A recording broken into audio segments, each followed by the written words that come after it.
And the next special Christmas film treat on BBC One is at 8:45 when Warren Oates stars as the one-eyed Rooster Cogburn, made famous by John Wayne in True Grit, A Further Adventure. And you can see that at 8:45 tonight. A variety of programmes to entertain on Boxing Day on BBC One. At 7 o'clock in Are You Being Served, it's young Mr. Grace's birthday party. This is the note we start on to sing happy birthday to you. Have you got it? Yes, we have. And the suspense is carrying on. Then at 7:30, the final round in the competition for the Mastermind Trophy, introduced by Magnus Magnusson. They have these places, don't they? At 8:05, the two Ronnies. Places? Yeah, you know, you've heard of the erosive zones, haven't you? At 9 o'clock, The French Connection. Gene Hackman stars as Jimmy Popeye Doyle, a New York cop on an obsessive hunt for a narcotics gang. At 10:40, Last of the Summer Wine. Nobody's going to be visiting us. The last visitor I had were a bloke from the gas board looking for a leak. Yeah, well, I can quite understand how you'd mistake your place for a public convenience. And at 11:10, Norman Wisdom is among the guests on Boxing Night at the Mill. A whole Boxing Day evening's entertainment on BBC One.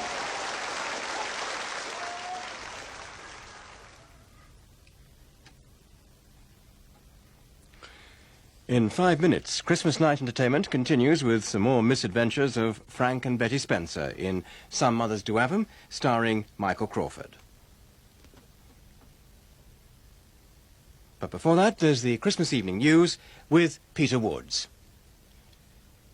The time now is exactly 11 minutes past 7.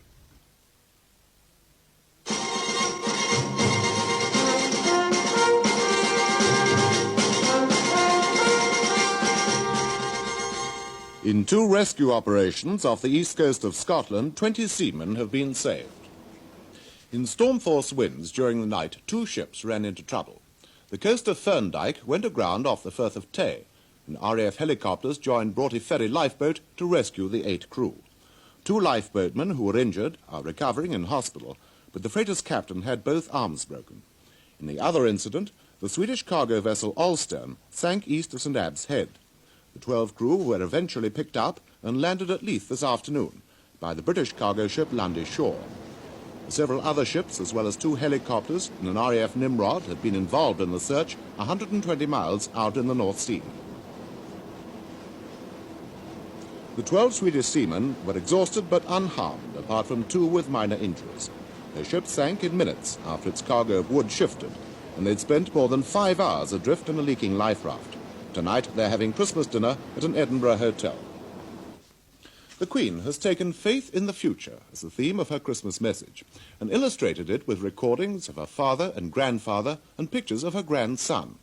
She asked the nation and the Commonwealth not to switch off hope for a better tomorrow. The Queen attended morning service at Windsor, along with the Queen Mother and other members of the royal family. In her Christmas broadcast on radio and television, the Queen stressed how one generation held its experience in trust for the next. And the broadcast ended with pictures of Princess Anne and her son Peter, now 13 months old, joining the Queen in the nursery of Buckingham Palace.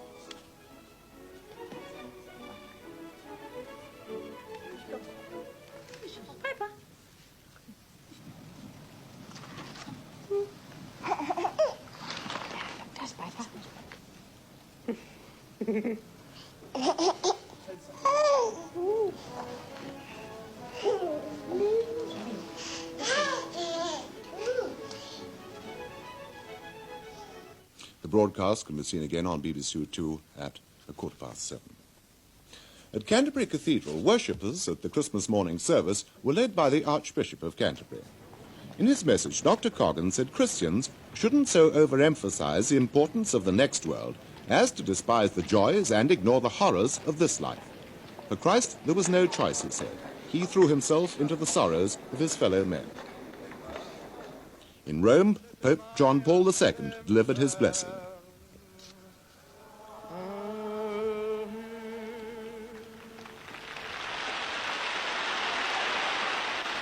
In his first message to the city and the world, he encouraged all people to work to improve the quality of human life. And finally, he wished them a happy Christmas. Ancora una volta, Buon Natale! Travellers on London's buses and tubes got official free rides today for the first time. London Transport, who are committed to providing a skeleton service over Christmas, say their offer was a seasonal gesture. Hundreds took advantage of the concession, which was available for unlimited travel on selected routes between 9:30 and 3:30. The gesture will cost London Transport around £13,000 in lost fares, but it did mean that transport workers like ticket collectors and booking clerks had the day off. The travelling public made good use of the free services, so everyone seemed happy with the arrangement.